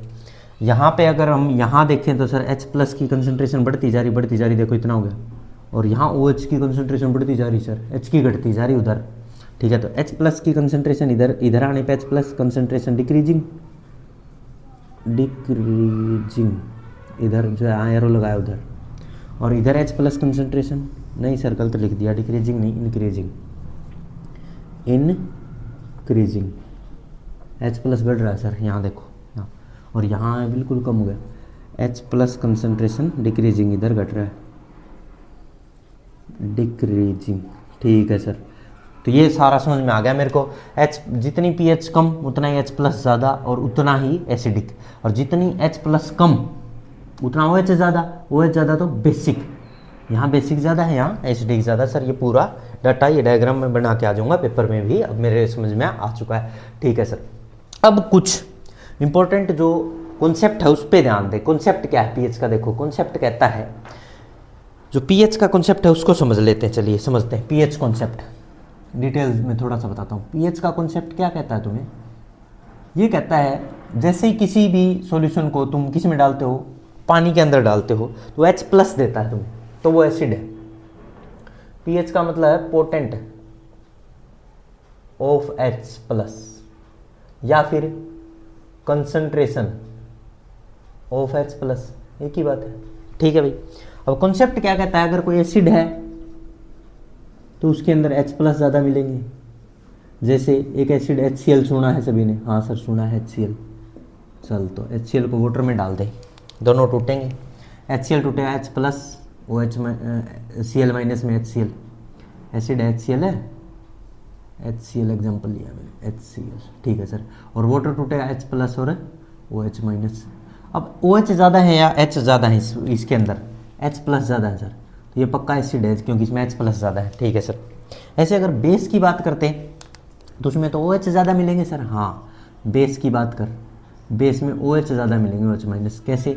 अगर कोई बेस का एग्जांपल ले आ तू, NaOH ले NaOH, और इसको बाल्टी में डाल दे, पानी की बाल्टी में। ले सर, डाल दिया, ये NaOH है और इसको पानी की बाल्टी में डाल दिया। अब देखता हूँ NaOH ज़्यादा होंगे, OH ज़्यादा होंगे या Na प्लस और OH माइनस में टूटेगा। हाँ सर, और वाटर H प्लस और OH माइनस में टूटेगा। हाँ, अब ज़्यादा कौन, OH या H? OH ज़्यादा है सर। बेस के पास OH ज़्यादा होते हैं, H के पास, एसिड के पास है H प्लस ज़्यादा होते हैं। ये बात मेरे को यहाँ से पता लग गई। एक कॉन्सेप्ट H प्लस आयन की concentration, H plus ion concentration जो होती है वो इन्वर्सली प्रोपोर्शनल टू pH होती है। इस पर एक क्वेश्चन पूछा गया हमारे सिलेबस में, वो क्या है देखिए। दो सॉल्यूशन A और B करके दो सॉल्यूशन दिए गए हैं। A की pH उसने बताई 6 है और B की pH कितनी बताई है? 8 बताई है। तो पूछा है कि H प्लस की कंसंट्रेशन किसमें ज़्यादा है। देखना, एक क्वेश्चन है NCERT का, NCERT का क्वेश्चन है। क्या कहता है? Two solution A and B A have pH value 6 and B have pH value 8. Which of following have more H plus concentration, इनमें से किस में ज़्यादा H प्लस कंसंट्रेशन है? तो आंसर देखो, सिंपल है, H प्लस पीएच के इन्वर्सली है। जिसकी pH कम उसी में H प्लस ज़्यादा। ये तो सिंपल ही कॉन्सेप्ट है यार, एसिडिक स्ट्रेंथ के उल्टा था, H प्लस के भी उल्टा होगा। सही है, तो मतलब सर pH कम वाला आंसर है, उसी में H प्लस ज़्यादा है। तो pH कम वाला तो कौन है? 6 pH वाला A आंसर है इसका। क्यों? क्योंकि ये क्यों है? क्योंकि उसकी pH कम है तो उसमें H प्लस आयन की कंसंट्रेशन ज़्यादा है, और pH कम होगी वही उतना ही ज़्यादा एसिडिक होगा, उतना ही ज़्यादा H प्लस कंसंट्रेशन होगी। अरे सही है, pH कम वाले में H प्लस ज़्यादा होगा, pH ज़्यादा वाले में OH ज़्यादा होगा। H प्लस पूछा था तो pH कम वाला आंसर हो गया। सही है, ये क्वेश्चन जल्दी से नोट कर लो। अब हम क्या लिखने वाले हैं? कुछ ऐसे कंपाउंड्स हैं, जैसे सलाइवा की pH कितनी होती है सर, ब्लड की कितनी होती है, मिल्क ऑफ मैग्नीशिया कितनी होती है, वॉशिंग पाउडर की कितनी होती है, वॉशिंग सोडा की, बेकिंग सोडा की, इनकी सब की pH याद करवा दो सर मेरे को। एक टेबल तैयार करके दे देता हूँ, वो पूरी पढ़ लेना, सारी pH आ जाएंगी उसके अंदर। अभी फिलहाल इसको नोट कर लो, रफ कर रहा हूँ मैं इसको रफ कर दिया जाए और सभी की pH याद करवा दी जाए। देखिए, तो इसको रफ कर रहे हैं, ठीक है, ये पूरा नोट कर लिया होगा सभी ने। तो देखिए, इसको रफ कर अब आ रहा है आपके सामने pH का चार्ट, सारा का सारा, जितनी भी pH तुम्हें याद रखनी है 10th क्लास में सारी आ जाएंगी। इन्हीं में से क्वेश्चन पूछा जाएगा, इससे बाहर नहीं हो सकता। तो देखिए, pH वैल्यूज आ रही हैं, क्या क्या है pH वैल्यू। तो सबसे पहले मैं लिख रहा हूँ यहाँ पे, कोई भी सॉल्यूशन लिखूंगा मैं, यहाँ कोई भी सॉल्यूशन लिखूंगा, कोई भी सॉल्यूशन हो सकता है, और उनकी यहाँ pH लिखेंगे हम, ठीक है। तो सॉल्यूशन लिखे जा रहे हैं। पहला है कंसंट्रेटेड HCl, तो इसकी pH याद रखें 0 होती है भाई, कंसंट्रेटेड HCl की pH 0 होती है। सर और बताओ, डाइल्यूट HCl इसकी pH होती है 1, याद रहेगी, ठीक है सर। गैस्ट्रिक जूस आज ही याद करी तुमने, गैस्ट्रिक जूस NCERT लिखती है अबाउट 1.2, पर मैं एग्जैक्ट लिख रहा हूँ 1.4 के करीब होती है, ठीक है भाई। नेक्स्ट, लेमन जूस की होती है लगभग 2.2, ठीक है सर। लेमन जूस के बाद बात करते हैं विनेगर एसिटिक एसिड होता है, एसिडिक pH है कितनी 4.04 होती है पूरी। टोमेटो जूस अगर लाओगे तो उसकी pH कितनी मिलेगी रे 4.1। कॉफ़ी की pH के बारे में बातें करते हैं, कॉफ़ी की pH होती है 5, ठीक है सर, याद रह जाएगी। सॉफ्ट ड्रिंक 6.0, ठीक है सर। मिल्क की pH होती है 7 तो नहीं होती पूरी, 7 पॉइंट के करीब 6.5 लिख देते हैं, 6.5 ही होती है मेरे अकॉर्डिंग, ठीक है भाई। प्योर वाटर की अब सबको पता है, प्योर वाटर की बात कर लेते हैं। प्योर वाटर की होती है सर 7, पीएच होती है 7। तो ये हो गया एसिडिक, ये हो गया न्यूट्रल, और यहाँ मैं लिख देता हूँ बेसिक पीएच वाले। ये क्या हो गया रे, न्यूट्रल, ये एसिडिक हो गए, ये क्या हो गया न्यूट्रल, और यहाँ क्या लिख देता हूँ बेसिक पीएच वाले। बेसिक पीएच वाले क्या क्या है देखते जाओ, अब बेसिक पीएच वाले आ जाएंगे सारे के सारे। जैसे सलाइवा, हमारा सलाइवा, सलाइवा 2 तरह की पीएच होती है, एसिडिक भी होती है और बेसिक भी होती है। आफ्टर मील तो वो एसिडिक हो जाता है और बिफोर मील वो बेसिक रहता है। तो मैं बिफोर मील वाला लिख रहा हूँ जिसकी पीएच है 7 इससे पहले तो ब्लड की भी तो होती है, उसकी तो 7.8 हो जाएगी लगभग, तो 7.4 के करीब होती है, 7.4 जो ब्लड की पीएच होती है वही होती है इसकी सलाइवा की भी, ठीक है। और ये है बिफोर मील, बिफोर मील खाने से पहले। और सलाइवा की यहाँ भी आ सकती है pH, saliva after meal, after meal की अगर बात करोगे तो उसकी पीएच मिलेगी 5.8 के करीब, ठीक है भाई, एसिडिक में आ जाएगा। ठीक है सर, ये बिफोर मील वाला 7.4 पीएच है। ब्लड की भी 7.4 होती है सर, मैंने सुना है, हाँ बिल्कुल, दोनों की 7.4 है, याद रखें। ठीक है सर, ब्लड की होगी याद मेरे को। टूथपेस्ट की बता दो, 8 होती है, टूथपेस्ट की 8 होती है, टूथपेस्ट की याद है sir. Baking soda 8.5, baking soda 8.5, washing soda 9, washing soda 9 pH, ठीक है sir. Milk of magnesia 10, milk of magnesia, MgOH twice इसका फार्मूला होता है, MgOH ट्वाइस, और एंटासिड में यूज होता है, और इसकी पीएच होती है 10, ठीक है सर। अब house hold ammonia, house hold ammonia NH3 ammonia 11.6, 11.6। अब डाइल्यूट NaOH और कंसनट्रेटेड NaOH की ओर लिख लो, डाइल्यूट NaOH, डाइल्यूट NaOH की कितनी होती है भाई बोलो, 13, और कंसनट्रेटेड NaOH की भाई 14। ये सारी पीएच अभी तुम्हें याद होनी चाहिए, ये टेबल सारी नोट कर ली जाए अभी की अभी। ये लिख लिया होगा, अब इसको रफ कर देते हैं और इससे आगे पढ़ते हैं। PH in everyday life, everyday life में पीएच के क्या क्या रोल हैं, हमारी लाइफ में कहाँ कहाँ यूज हो रहा है पीएच का। तो देखिए, सबसे पहला है पीएच चेंज और सर्वाइवल ऑफ एनिमल। देखना भाई, जैसे हमारा जो एनिमल्स होते हैं ना, जो भी एनिमल है, लिविंग ऑर्गेनिज्म है, वो लगभग 7 से 7.8 पीएच के नैरो रेंज के बीच में ही जिंदा रहते हैं।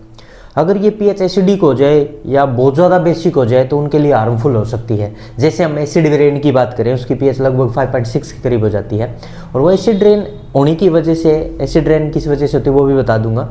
सल्फर के ऑक्साइड, नाइट्रोजन के ऑक्साइड या कार्बन डाइऑक्साइड, इनके साथ वाटर मिलके कार्बोनिक एसिड बना देता है, या सल्फ्यूरिक एसिड या नाइट्रिक एसिड बना लेता है, इनकी वजह से वो एसिडिक हो जाती है। और वो एसिड रेन जब वाटर में मिलती है, लेक के वाटर में मिल जाए या रिवर के वाटर में मिल जाए, तो फिश होगी और जितनी भी एक्वाटिक एनिमल होगी उनको मार देती है, उनकी मोर्टेलिटी रेट, उनकी डेथ रेट को बढ़ा देती है। ठीक है, तो इससे बचने के लिए अब हमें पता लग गया एसिडिक है तो बेस मिला दिया जाए ताकि न्यूट्रलाइज हो जाए। CaCO3 कैल्शियम कार्बोनेट को वाटर में मिला दिया जाता है, जिससे कि उनकी डेथ रेट को कम किया जा सकता है। ठीक है, ऐसी कुछ और भी हमारे डाइजेस्टिव सिस्टम है, डाइजेस्टिव हमारे स्टमक का HCl पैदा करता है, हमें ये बात पता है, जबकि वो हमें जलाता नहीं हमारे स्टमक को, और बहुत ज़्यादा इंडाइजेशन हो जाता है जिस दिन, उस दिन बहुत ज़्यादा HCl सिक्रेट होता है, उस वजह से हमें इरिटेशन या जलन होने लगती है स्टमक के अंदर। तो उससे बचने के लिए मिल्क ऑफ मैग्नीशिया या अदर एंटासिड यूज किए जाते हैं। तो ऐसे पीएच, सॉइल की पीएच भी होती है, लगभग 7 के आसपास सॉइल को रहना पसंद है, पर वो जनरली सॉइल होती है, वो एसिडिक बेसिक होती है, तो उसको फर्टिलाइजर की हेल्प से हम बैलेंस कर सकते हैं। ऐसे बहुत सारे टूथ डिक्के हो गया, 5.5 से भी अगर पीएच कम हो जाए तो उससे टूथ डिक्के होने लगता है। तो बहुत सारे एनिमल हैं, प्लांट है, एसिड का यूज करते हैं अपने प्रोटेक्शन के लिए, बचने के लिए, तो वो भी बात करेंगे हम। सारी आ रही है पीएच इन एवरीडे लाइफ, तो हम धीरे धीरे एक एक को लिख रहे हैं। तो लिखें भी पीएच इन एवरीडे लाइफ।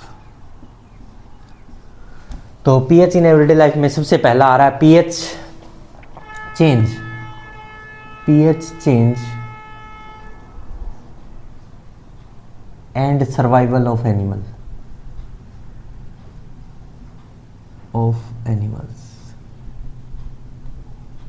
अभी मैंने यही बताया पूरा डिटेल इसके बारे में। हम जानते हैं our body works within a narrow range, within a narrow range of pH 7 to 7.8. Living organism can survive. Living organism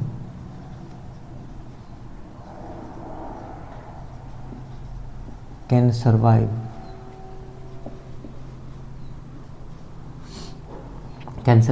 only within a narrow range of pH change. अगर ज़्यादा चेंज हो जाएगा तो उनके सर्वाइवल में दिक्कत होनी स्टार्ट हो जाएगी। ठीक है भाई, जैसे हम बात करें pH ऑफ एसिड रेन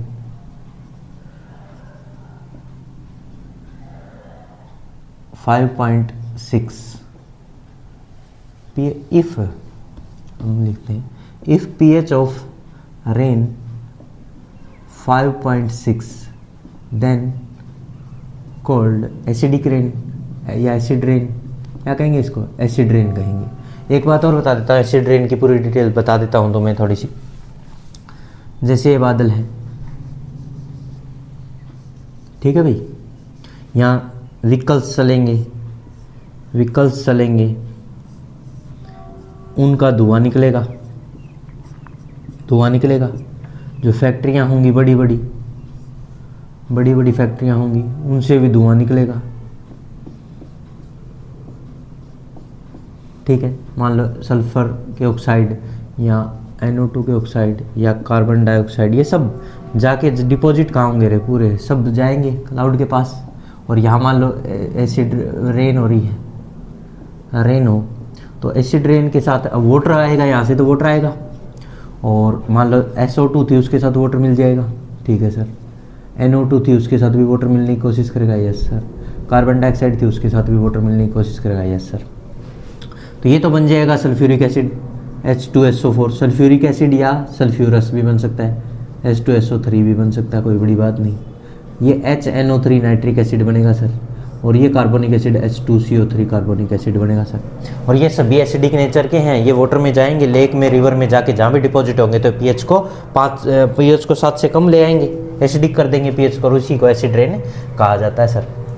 ठीक है, और बहुत ज़्यादा एसिड की अगर मात्रा पानी के अंदर हो जाएगी तो एक्वाटिक स्पीसीज हैं, जितनी भी वहाँ फिशीज हैं या कोई भी केकड़े झींगे जो भी हैं, उनकी मोर्टेलिटी रेट, उनकी डेथ रेट को बढ़ा देगी, उनको मारने लग जाएगी। एसिड की वजह से वो सर्वाइव नहीं कर पाएंगे।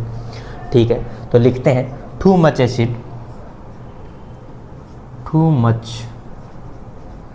Acid lower the pH of water of lake or river water,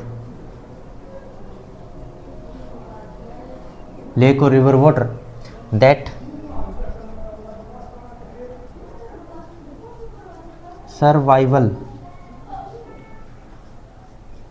the survival of aquatic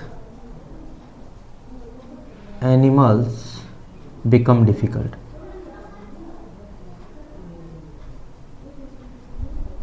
ठीक है भाई, उनका जीना दुर्भर हो जाएगा। High acidity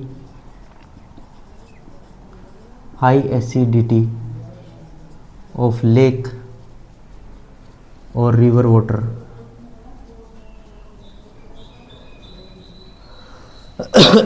can even kill the aquatic animals.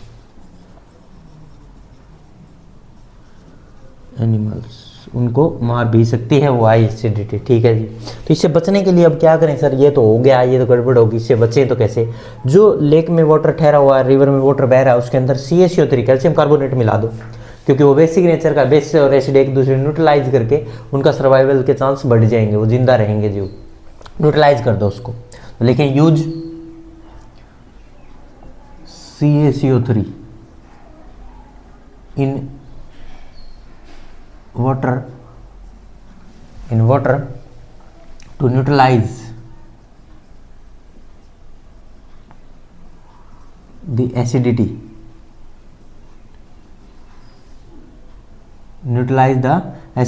of water comes from acid rain, जो कि एसिड रेन से आ चुकी है, उसको न्यूट्रलाइज कर सकें। This decrease the death rate of aquatic animal.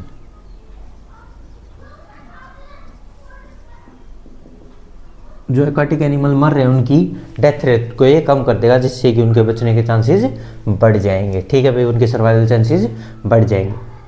अब यही एसिड से रिलेटेड एक और बात, जो वीनस है, प्लेनेट है, वीनस प्लेनेट है, उसके ऊपर चारों तरफ एक वाइट और येलोइश क्लाउड सा फैला हुआ है, जो कि सल्फ्यूरिक एसिड का है, इसीलिए वहाँ लाइफ कैन नॉट एग्जिस्ट, वहाँ पे लाइफ एग्जिस्ट नहीं कर सकती। तो देखिए लिख लें, the atmosphere of Venus, the atmosphere of Venus, तो planet Venus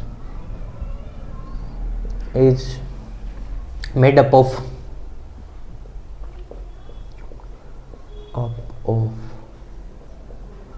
thick white and yellowish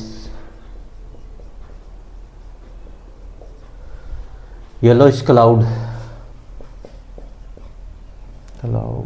of sulfuric acid.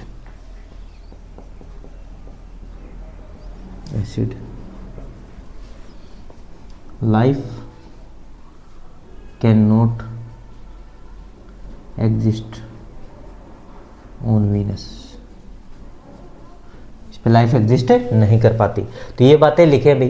पहली एप्लीकेशन जो मैंने बताई पीएच की, एनिमल के सर्वाइवल में दिक्कत हो सकती है अगर पीएच बहुत ज़्यादा चेंज हो, एसिडिक या बेसिक होने से नुकसान हो सकता है, और उससे बचने का तरीका भी मैंने बता दिया। इस पूरे को नोट करें। इसके बाद अब नेक्स्ट एप्लीकेशन लिख रहे हैं, जल्दी इसको नोट किया जाए भाई। ये आपने लिख लिया होगा, मैं इसको रफ कर देता हूँ। अब आगे नेक्स्ट एप्लीकेशन लिखते हैं। पीएच इन एवरीडे लाइफ चल रहा है टॉपिक, और उसके अंदर हमने अभी एक पढ़ लिया एसिड रेन के बारे में, और ये वीनस प्लेनेट पे जो सल्फ्यूरिक एसिड का क्लाउड है इसके बारे में हमने पढ़ा। अब हम आगे पढ़ने वाले हैं सोइल पीएच और प्लांट ग्रोथ। सोइल पीएच और प्लांट ग्रोथ पे कैसे अफेक्ट करती है पीएच। तो लिखे, जो सेकेंड एप्लीकेशन है केमिस्ट्री इन एवरीडे लाइफ में वो है सोइल पीएच और प्लांट ग्रोथ। देखिए भाई क्या है सॉइल पीएच और प्लांट ग्रोथ का क्या टॉपिक है। देखो प्लांट होते हैं ना, वो बेस्ट पीएच उनके लिए 7 ही, लगभग 7 के आसपास रहा जाए तो वे बेस्ट ग्रोथ करते हैं। अगर पीएच एसिड बहुत ज़्यादा टू एसिडिक और टू बेसिक हो जाए तो वो नुकसानदेह है, अफेक्टेड करती है। तो उससे बचने के लिए हमें एक सूटेबल केमिकल का यूज़ करना पड़ता है सॉइल में, जिससे कि हम उससे बचें। और आजकल जो खेतों में फर्टिलाइजर्स का यूज़ किया जा रहा है उसकी वजह से बहुत ज़्यादा नुकसान हो रहा है। सॉइल की जो पीएच है वो चेंज बहुत ज़्यादा जल्दी हो रही है, उस वजह से नुकसान होता है। फसल को बढ़िया नहीं होने देती, वो अफेक्ट कर देती है सॉइल की पीएच को। ठीक है, तो हम लिखते हैं इसके बारे में। तो स्टार्ट करें, लिखें most of the plants grow best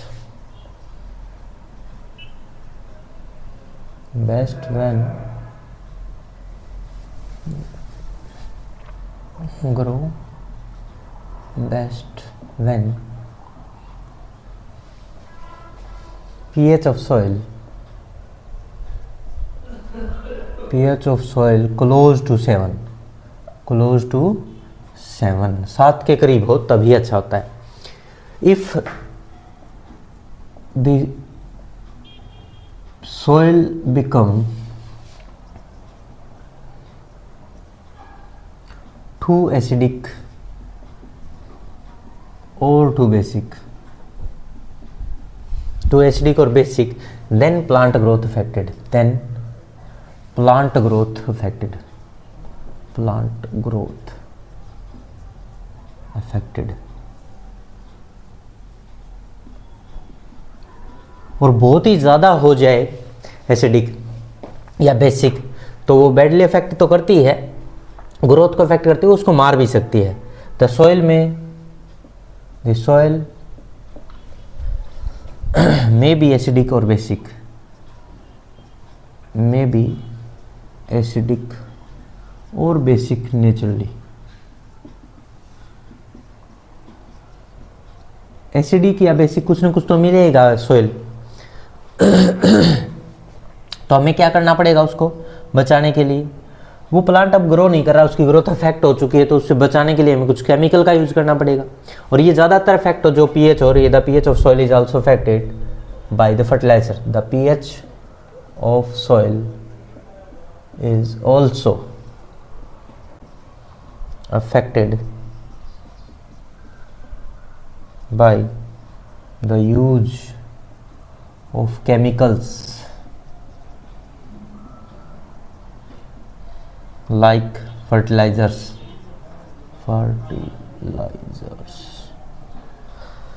ठीक है। ये फर्टिलाइजर्स, इसकी फर्टिलाइजर्स होते हैं जो खाद होती है, उर्वरक होती है, ये खेतों में डाल दी जाती है in the field.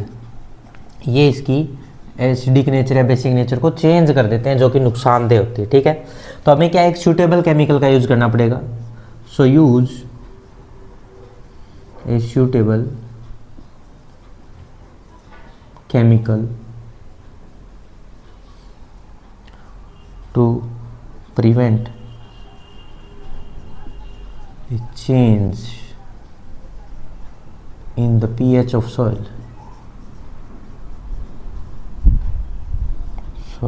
so that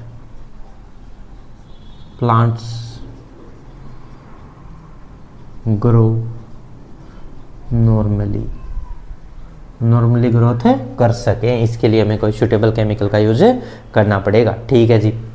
एक ये होगी। अब थर्ड है हमारे स्टमक है, हमारा स्टमक उसके अंदर भी तो थर्ड में आ गए। जो हमारा स्टमक है उसके अंदर भी तो क्या होता है, एसिड होता है, HCl सिक्रेट करता है सर हमारा, तो वो हमें जलाता नहीं है, नुकसान नहीं करता। अगर इंडाइजेशन हो जाए उस दिन बहुत ज़्यादा एसिड रिलीज हो जाता है सर, और वो हमें इरिटेशन कर देता है। उससे बचने के लिए एंटासिड का यूज़ किया जाता है, ये भी लिखें। तो लिखें pH in our stomach, pH in our stomach, या आवर डाइजेस्टिव सिस्टम लिख लें, डाइजेस्टिव सिस्टम लिखेंगे। We know that our stomach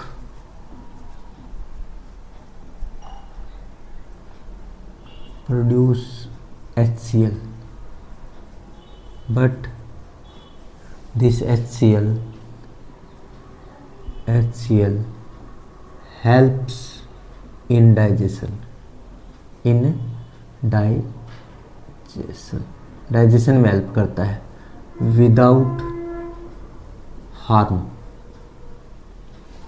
without harm the stomach wall। Stomach की जो हमारे स्टमक के इनर लेयर होते हैं उनको जलाता नहीं है, कोई नुकसान नहीं पहुंचाता, डाइजेशन में हेल्प करता है। sometime during indigestion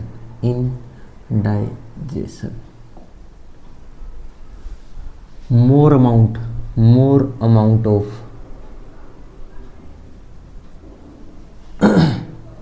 HCl produced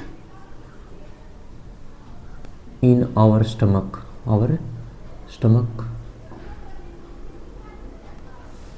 which cause irritation and pain, which causes irritation, जलन and pain in स्टमक के अंदर पेन और इरिटेशन कर देता है। इससे बचने के लिए अब हम क्या करेंगे, to prevent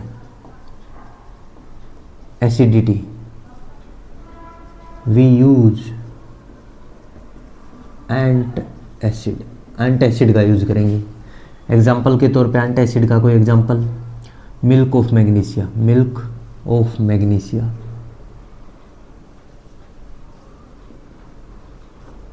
MgOH whole twice, ये होता है मिल्क ऑफ मैग्नीशिया, इसका यूज करेंगे। ये neutralise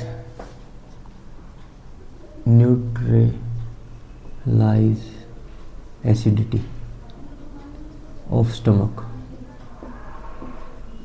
because it is basic in nature.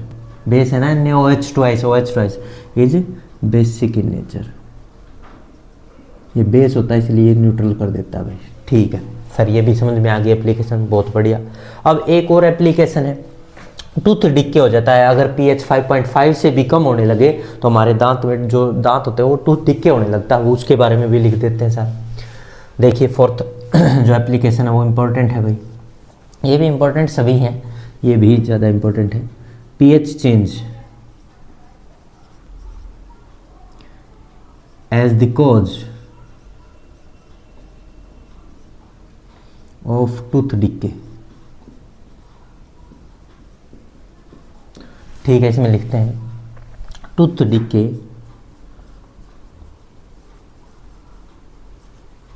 Starts when pH of the mouth is lower than 5.5 से कम हो जाए तो हमारे टूथ डिक्के होने लगते हैं। टूथ इनेमल, जो दांत के ऊपर इनेमल होता है, सबसे हार्डेस्ट सब्सटेंस होता है हमारी बॉडी का इनेमल, मेड अप ऑफ, ये इंपॉर्टेंट है, आ सकता है एक नंबर में भी, made up of calcium hydroxy appetite. क्या होता है ये? Crystal of calcium phosphate is the hardest substance in our body। हमारी बॉडी का सबसे हार्डेस्ट सब्सटेंस यही है भाई, इनेमल। और कैल्शियम हाइपोक्सी एपिटाइट का बना होता है। It does not dissolve in water, ये वाटर में डिजोल्व नहीं होता। It does not dissolve in water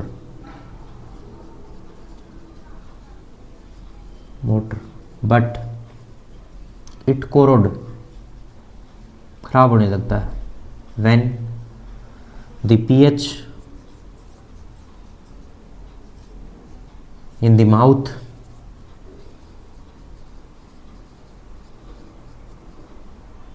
below 5.5 से कम होगी तो ये खराब होने लगेंगे दांत। और जो हमारे माउथ में खाना रह जाता है, अगर क्लीन अच्छे से ना करा जाए तो खाना रह जाता है, और उस खाने में जो बैक्टीरिया होते हैं वो एसिड डाल देते हैं, और उस एसिड की वजह से pH डाउन चली जाती है और हमारे टूथ डिक्के होना स्टार्ट हो जाता है। तो लिखते हैं ये बात भी, bacteria present in mouth produce acid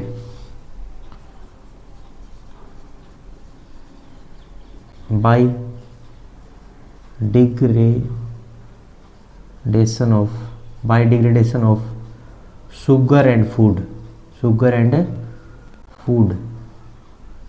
remaining in mouth। जो मुंह में शुगर का या फूड के पार्टिकल रह जाते हैं उन पे ये एक्ट करते हैं और एसिड सिक्रेट करते हैं, जिससे कि टूथ डिक्के होता है। ठीक है sir. Remaining in the mouth after eating लिख लें, आफ्टर ईटिंग, खाने के बाद जो रह जाता है आफ्टर ईटिंग। ठीक है सर। तो इससे बचने का तरीका सर, अब इससे टूथ डिक्के से तो हो जाएंगे सर। इससे बचने का तरीका, हर रोज़ खाने के बाद टूथपेस्ट होते हैं वो जनरली बेसिक नेचर के होते हैं, वो एसिडिटी को न्यूट्रलाइज कर देंगे, जिससे कि टूथ डिक्के को प्रिवेंट किया जा सकता है। तो लिख दें ये लाइन भी, the best way the best way to prevent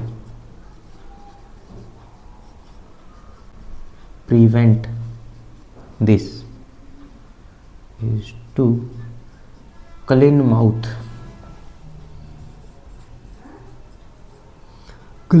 after eating food, using toothpaste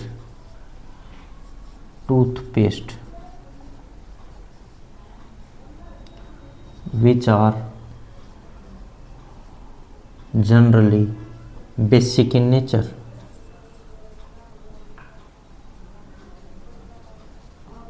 जो कि बेसिक नेचर का हो, ठीक है। So that neutralise the acidity of mouth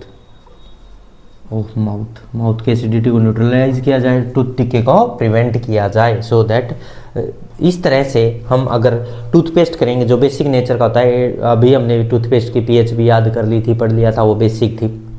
तो इस तरह से हमें पता चला कि टूथपेस्ट का बेसिक होने की वजह से जो माउथ में एसिड सिक्रेट करते हैं बैक्टीरिया, उससे बचा जा सकता है और उस टूथ डिके से को प्रिवेंट किया जा सकता है, ठीक है भाई। ये कुछ एप्लीकेशन है, और भी एप्लीकेशन है, इनको जल्दी से नोट करो, फिर वो लिखवाते हैं। जल्दी नोट करो इसको। ये लिख लिया आपने, तो मैं इसको रफ कर दूं और आगे 5th एप्लीकेशन की तरफ चलें। लाइफ में क्या क्या यूज हैं पीएच के, वही प्रोसेस चल रहा है। तो देखिए नेक्स्ट है 5th एप्लीकेशन जो है वो है सेल्फ डिफेंस बाय एनिमल और प्लांट्स। केमिकल सिक्रेट करते हैं कुछ एनिमल और प्लांट अपने बॉडी से, जिससे कि उनको खुद को बचाते हैं। जैसे मैं एग्जांपल के तौर पे तुम्हें समझाऊं, जैसे कोई मधुमक्खी है या वास्प है, वो क्या करते हैं अपने स्टिंग से, डंक से क्या करते हैं, किसी को घायल करते हैं और उसमें कोई एसिड या बेस सिक्रेट करते हैं जिससे कि नुकसान पहुंचता है। पीएच का यूज करते हैं वो भी, ठीक है। ऐसे कुछ प्लांट है, जैसे नेटल प्लांट है, उसको हाथ लगाओगे तो कुछ कांटे से चुभ जाएंगे हाथ में, जिसमें एसिड सिक्रेट होता है, फॉर्मिक एसिड। आंट होती है, चींटियाँ होती है, फॉर्मिक एसिड सिक्रेट करती है। तो खुद को बचने के लिए, डिफेंस के लिए कुछ एनिमल और प्लांट कुछ केमिकल्स का यूज करते हैं जो पीएच की हेल्प से हम समझ रहे हैं। तो देखिए, तो 5th जो एप्लीकेशन है वो देखिए क्या है। 5th एप्लीकेशन है सेल्फ डिफेंस, ठीक है। क्या है? Self defence. अरे ढंग से लिखो, बड़ा लिखो। सेल्फ डिफेंस बाय एनिमल्स और प्लांट्स थ्रू केमिकल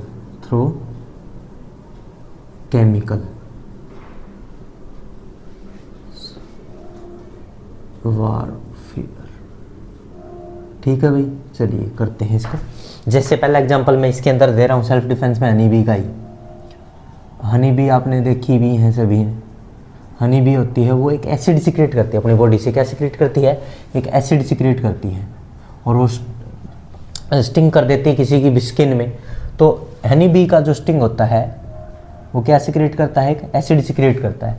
और एसिड सिक्रेट करता है तो बॉडी में सोजन होने लगती है, स्वेलिंग होने लगती है, बॉडी के अंदर स्वेलिंग होती है। तो स्वेलिंग से बचने के लिए हमें क्या यूज करना चाहिए?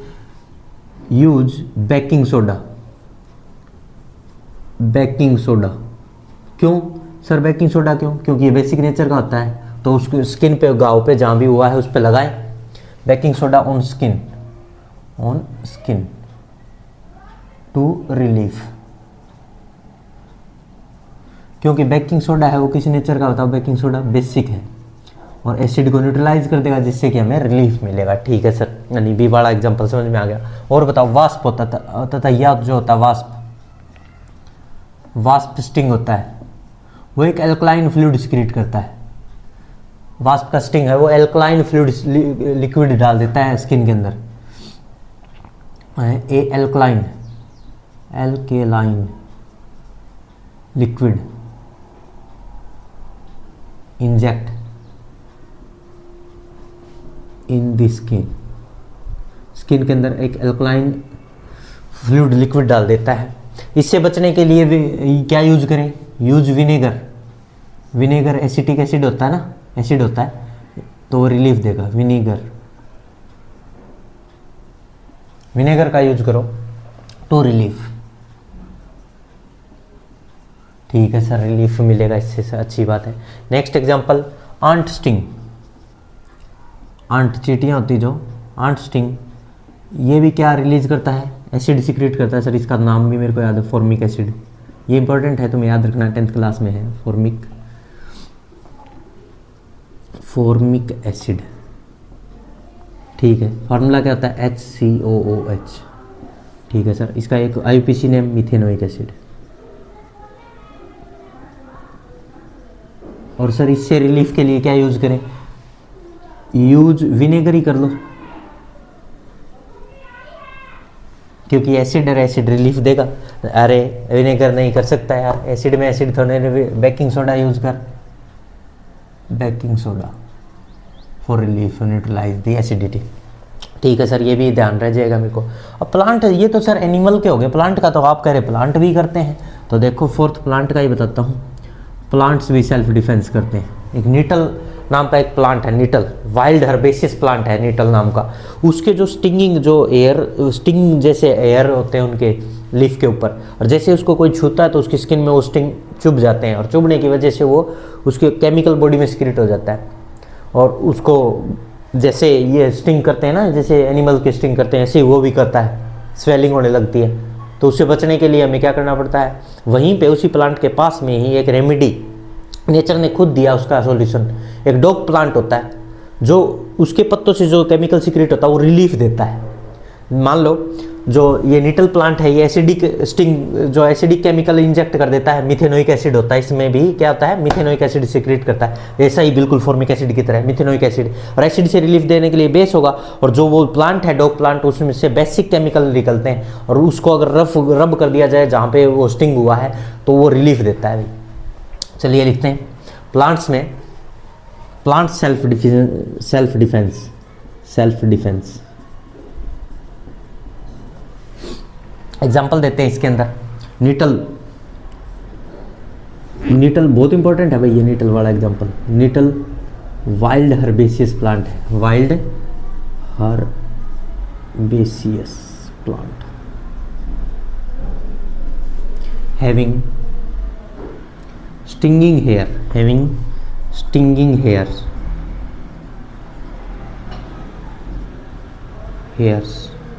on leaf. If anyone touch the leaf of plant, then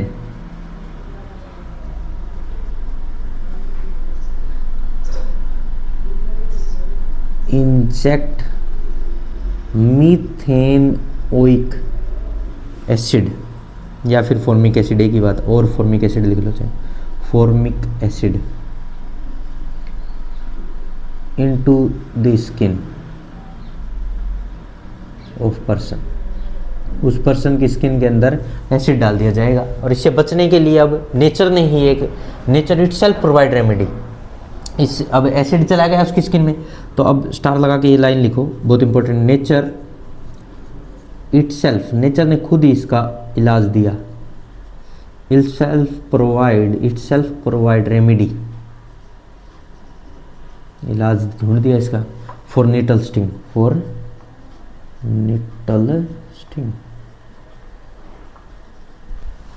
A dock plant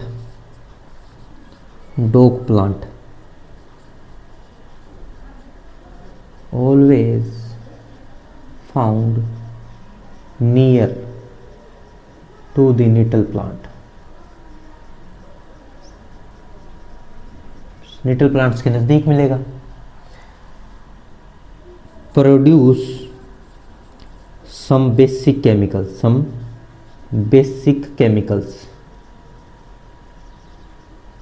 that relieve in the stinging skin by nettle plant वो रिलीफ देता है। देखो ये नेचर ने खुद ही उसका इलाज ढूंढ के हमें दिया है। डॉग प्लांट उसके नज़दीक मिलेगा, उससे बेसिक केमिकल निकलता है। अगर उसके पत्तों को उसकी जहाँ पे वो स्टिंग हो गया उस पर अगर रब कर दिया जाए तो वो रिलीफ देगा। ठीक है भाई।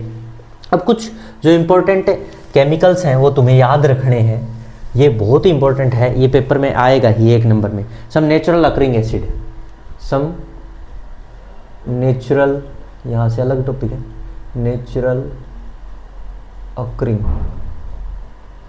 एसिड्स, ये याद रख लेना भाई। मैं 5-6 ये हैं, ये याद रख लेना। पहला है विनेगर, पहला है एसिटिक एसिड,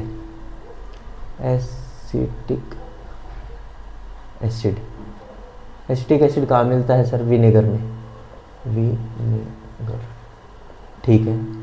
दूसरा है सिट्रिक एसिड, सिट्रिक एसिड कहाँ मिलता है? खट्टे फ्रूट कोई भी हो, ऑरेंज हो, लेमन हो, ऑरेंज या फिर लेमन। ठीक है सर। थर्ड है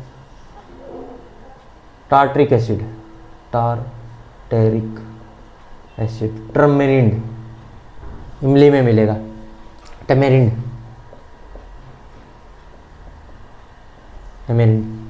ठीक है सर। और टोमेटो में कौन सा मिलता है? Oxalic acid. तो ऑक्जेलिक एसिड